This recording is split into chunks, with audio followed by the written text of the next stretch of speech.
जय भीम, नमो बुद्धाय। आप कैसे हैं सब साथियों? उम्मीद करता हूँ सब अच्छे होंगे। साथियों, एलटी ग्रेड की भर्ती में एक पेच फंसने जा रहा है। कुछ लोगों ने याचिका कोर्ट में दायर कर दी, हाई कोर्ट में। इसमें टीईटी कंपलसरी हो सकती है, जैसे अनिवार्य कह सकते हैं। अगर अनिवार्य कर दी जाती है, 21 तारीख को फैसला सरकार की ओर से फैसला आना है या अगली डेट मिलेगी 21 के बाद, वो भी अभी कंफर्म नहीं हुआ है। पेच भर्ती में फंसती जा रही है पेच के माध्यम से। तो हो सकता है कि टेट की अनिवार्यता कर दी जाए। तो अगर टेट की अनिवार्यता हो जाएगी तो काफ़ी सारे लोगों को परेशानी होगी और काफ़ी सारे लोग इस मौके से बाहर हो सकते हैं। अधिक जानकारी के लिए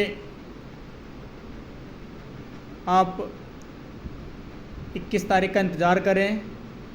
बाकी हम अपना संस्कृत का अध्यावार स्टार्ट करने जा रहे हैं। क्रम बाई पढ़ाएंगे हम, और 103 सेट हैं इसमें, जो सॉल्व पेपर्स हैं, जो परीक्षाओं में अक्सर आए हैं, परीक्षाओं में पूछे जाते हैं, उस तरह के प्रश्न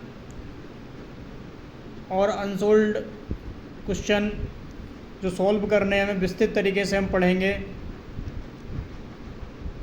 तो संस्कृत का पहले क्या सिलेबस होता है, कहाँ कहाँ से प्रश्न बनते हैं, कितने बनते हैं, उस पर चर्चा हम कर लेते हैं।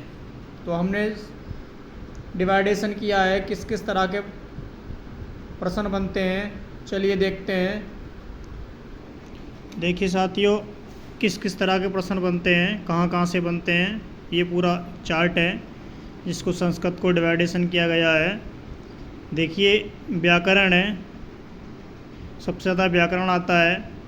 धर्मशास्त्र है, अर्थशास्त्र है, स्मृतियाँ हैं, संस्कृत शिक्षण है, कंप्यूटर है, ऐतिहासिक ग्रंथ हैं, रामायण, महाभारत, पुराण, शिलालेख हैं, लिपि हैं, वेद हैं, वेदांग हैं, उपनिषद हैं, दर्शन है, भागवत गीता है, भाषा विज्ञान है, महाभाष्य है, छंद है, काव्य शास्त्र है, संस्कृत साहित्य का इतिहास है, विधियाँ हैं, साहित्य है, गद्य पद्य नाटक हैं, विविध व्याकरण है, शुद्ध वाक्य हैं।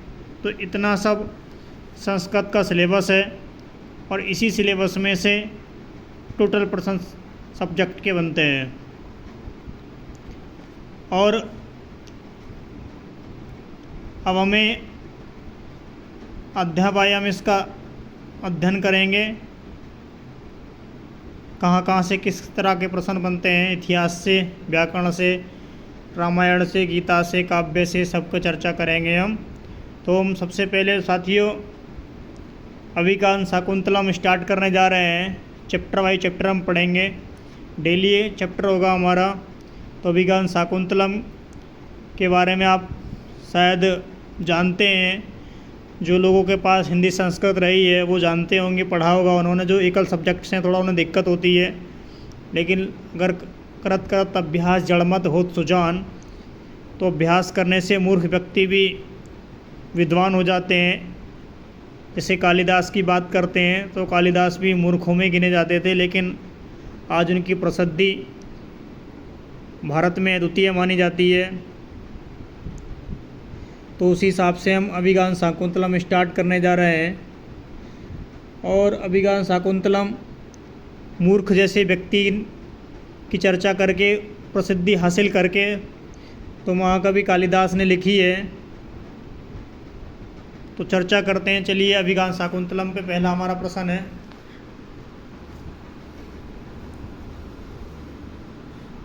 अच्छे से दिख रहा है या नहीं, ये बताएं कमेंट करके।